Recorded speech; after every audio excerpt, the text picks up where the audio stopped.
The job the police do, protecting us and upholding the law of the land, makes everything else possible. It's the bedrock upon which all else can flourish. And we owe the men and women who risk their lives, often in the knowledge that they have children and loved ones to get home to after a shift, a huge debt of gratitude. So let's be clear.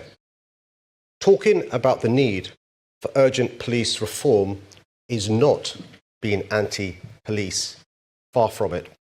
In fact, it's the exact opposite.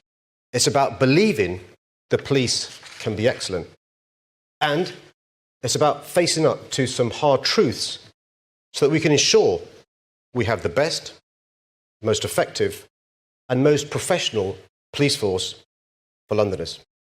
A police force that is second to none at bearing down on crime, bringing people to justice, and keeping our city safe.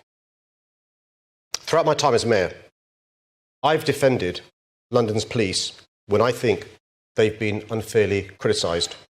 And this is something I will always do. No other mayor has invested more in the police than I have.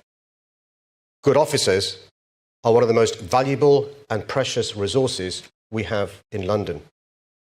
But given what's at stake, we have a duty to be honest about the extent of the problems and the systemic and organisational changes that are urgently required within the Met, rather than seeking to downplay or shy away from the challenge we face. The reality is that a series of appalling scandals have not only exposed deep cultural problems within the Met, but have contributed to an acute crisis of confidence in London's police force. A crisis that has left trust in the Met Police at rock bottom among too many communities, many of whom, if we're being honest, already had little faith in the police force. The latest crisis comes in the wake of the kidnap, rape, and murder of Sarah Everard by a serving police officer. The heavy-handed policing of the vigil held in Sarah's memory. 2 police officers sharing pictures of the murdered sisters, Beba Henry and Nicole Smallman. The failures during the Stephen Port investigation that probably contributed to the deaths of his final 3 victims, Gabriel Cavari, Daniel Whitworth, and Jack Taylor, after the murder of Anthony Walgate, with accusations that homophobia prevented the police from catching the serial killer sooner, and the shameful strip search of Charles Q, a 15-year-old black girl whose degrading treatment was likely influenced by racism. The testimony of Charles Q's mother about how her daughter has gone from a bubbly, happy-go-lucky girl to someone who's self-harming, in need of therapy, and screaming in her sleep has been utterly heartbreaking. And I'll never forget the first time I read the shocking Operation Houghton report by the Independent Office for Police Conduct, police watchdog, just over 4 months ago.